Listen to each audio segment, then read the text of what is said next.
మనుషులను పట్టుకొని చంపడం రాజ్యాంగానికి విరుద్ధమని, అది రాజ్యాంగానికి మంచిది కాదన్నారు పౌర హక్కుల నేత ప్రొఫెసర్ హరగోపాల్. రాష్ట్రంలో కాల్పుల విరమణ ప్రకటించి మావోయిస్టులతో శాంతి చర్చలు జరపాలని డిమాండ్ చేశారు. హైదరాబాద్ బషీర్బాగ్ ప్రెస్ క్లబ్లో పూర్వ విప్లవ విద్యార్థి వేదిక ఆధ్వర్యంలో నిర్వహించిన సమావేశంలో పాల్గొన్నారు హరగోపాల్. కాల్పుల విరమణ, శాంతి చర్చలలో పౌర సమాజం పాత్ర చాలా కీలకమైందని చెప్పారు. మావోయిస్టులతో పాటు భద్రతా దళాలు కాల్పుల విరమణ పాటించినప్పుడే సమాజంలో శాంతి నెలకొంటుందన్నారు హరగోపాల్.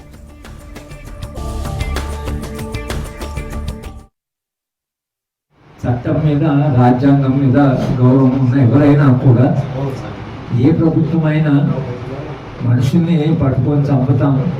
ఉద్యమకారులే కావచ్చు, ఉద్యమం పట్ల ప్రభుత్వానికి చాలా తీవ్రమైనటువంటి రిజర్వేషన్ ఉండొచ్చు. కానీ ప్రభుత్వం అలా అనవచ్చున, అలా అన్నప్పుడు రాజ్యాంగంలో ఉండేటువంటి ప్రమాణాలు ఏమైనట్లు కాల్పుల విరమణ రెండు వైపు నుంచి ఉంటుంది అని ప్రకటిస్తే ఇవాళ ఉన్న పరిస్థితి మెరుగు కావచ్చు అనేది మేము అనుకుంటూ, దాన్ని విశ్వసిస్తూ మేము ఈ ప్రెస్ ద్వారా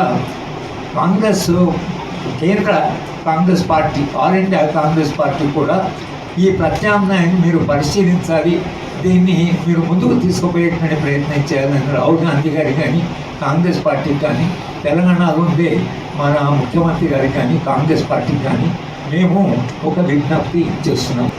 మా మొదటి నుంచే మనం చెప్తుంది ఏంటంటే, శాంతి చర్చలు సక్సెస్ఫుల్ కావాలన్నా, లేదా ఇలాంటి ప్రయోగం సక్సెస్ఫుల్ కావాలన్నా పౌర సమాజం యొక్క పాత్ర చాలా కీలకంగా ఉంది.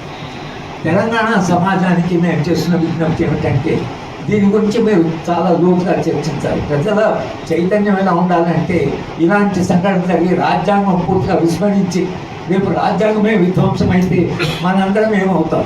పౌర సమాజం ఆ దృష్టితో ఆలోచించి కాన్షియస్గా ఈ డిమాండ్ని చర్చించడమే కాకుండా ప్రభుత్వం మీద ఒత్తిడి పెట్టేటువంటి ప్రయత్నించాలి. కాంగ్రెస్ పార్టీ మీద ఒత్తిడి పెట్టవలసిందిగా పౌర సమాజానికి కూడా మేము విజ్ఞప్తి చేస్తున్నాం.